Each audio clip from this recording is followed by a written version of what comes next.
Next, we're going to do a voter who you look up and you can't find them in the system. There are two scenarios for this, and I'll get to it in just a minute, but first we're going to look up a voter name. I'll start with, because I have to have a date of birth later, I'll go ahead and put it in now. So I'm going to say 12/09/1954. Last name, we'll say it's Keebles. And first name is Weevil. Don't know why I came up with that, but anyway. So I'm going to hit search, and of course it's going to come up and say voter not found. All right, this is where you would be. There's two different things here. If the voter thinks this is possibly a voter who believes that when they went to the DMV they checked the box and it should have gotten them registered to vote, or they don't know if they did it. They're just here to vote and they don't know whether they're registered or not. So if they have a voter, you're going to ask them if they have a voter registration card with them. They need to give you the voter registration card. You're going to tap the voter not found here, and on the voter registration card on the left hand side there is a box right above the name that says precinct, and it'll have the precinct number. And so you can scroll through this list. Well, I say that. There we go. And you have all these different precinct numbers. Okay? You will never enter one that says ineligible, but you'll hit one that says, just like, let's say they're 19. You'll hit 19 and not 19 ineligible.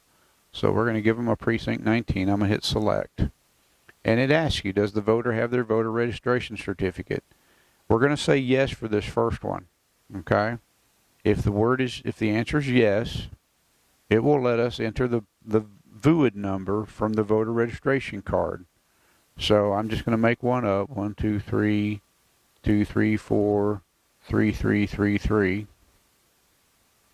I'll put a middle name of Ted. No suffix. I'm just going to go to the residence address and type 123 Main and burn it. Actually, it wouldn't be burn, it'd be Marble Falls, but this is for fun anyway, so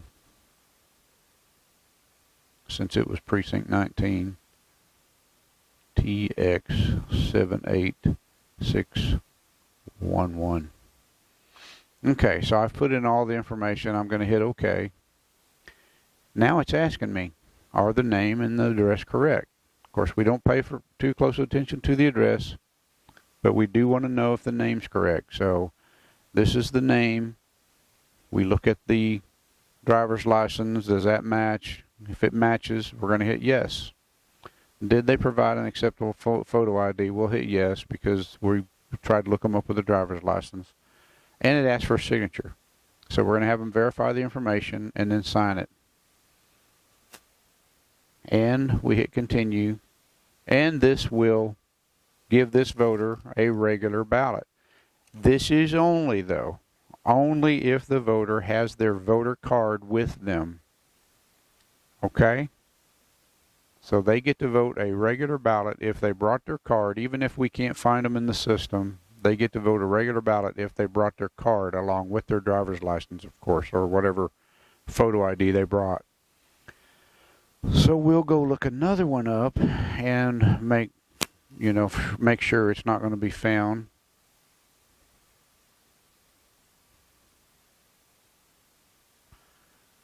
And we'll pick a last name of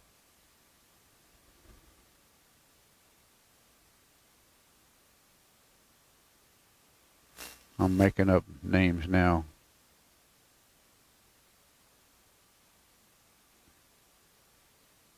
Okay, didn't find that crazy name I typed in.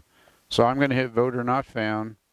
Once again, did they have their voter card with them? In this case, we're going to say no, they don't have a voter card with them.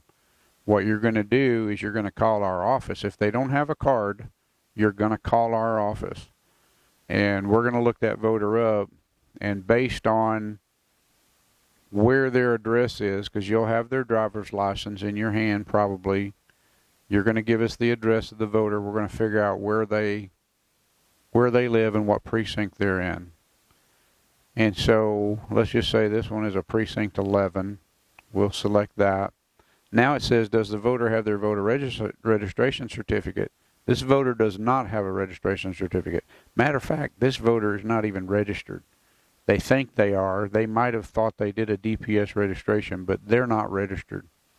So it asks, do they have their voter registration certificate? I'm going to say no this time. Same thing pops up. I get to do a middle name, so I'll do Ted again. For everybody's got Ted for middle name. 123 Ted Street. And we'll say they're in Burnett.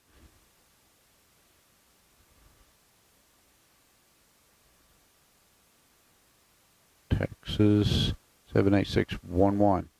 Okay, I've typed everything in. I hit OK. It says this guy may need to be issued a provisional ballot for the following reason. Voter not found, and of course they don't have their voter card with them. So this is a provisional. So do you wish to issue this voter a provisional? I'm going to hit yes. Okay. Is the name and address for the voter correct? I'll hit yes. Did they provide an acceptable photo ID? I'll hit yes. It's going to go and say, now we're ready to do a provisional for Gilbert Fredsert, or Gerbert, whatever I put, and it's ready for him to sign. So we'll do this and have the voter sign this and verify that that's correct, and we'll check that voter in. Once again, we will get a provisional. See, it says provisional here on the top. We'll get a provisional ticket that won't have a barcode on it, and you'll take this to the other table and have that voter go ahead and fill out their provisional affidavit envelope, the green envelope, to completely make sure they fill it out completely with everything on the front, date of birth, driver's license number, everything. Make sure they sign it, and also you make sure you sign it on the back. And that's how you do a provisional when you have not found the voter in the system and they don't have a card. Remember, the trigger of that is if they have the card, you're going to enter their information from the card with the VUID number and everything, and you're going to allow them to vote a regular ballot by checking them in on the system. If they don't have their card with them and you can't find them in the system, you vote them provisional. And if they are a registered voter, but they don't have their card, that provisional is still going to count, because when we look them up, when we do our research back here in the office, that voter is going to come up on our system as eligible to vote. So that would be a reason that that voter would get to, their vote would get to count. So just remember, when you look somebody up and can't find them, and you have, and they do have the card with them, which is rare, almost nobody carries their cards anymore, but if they do have their card with them, you can go ahead and use the card to enter their information, which will include the VUID number, and vote them a regular ballot. And if you look them up, can't find them, they don't have their card with them, you can call our office. We may tell you that we have them registered, but we don't know why they're not on the poll book, but you still are going to vote them provisional, because the law says that if you can't find them in the system, that if they don't have their card with them, you have to vote them provisional. Okay?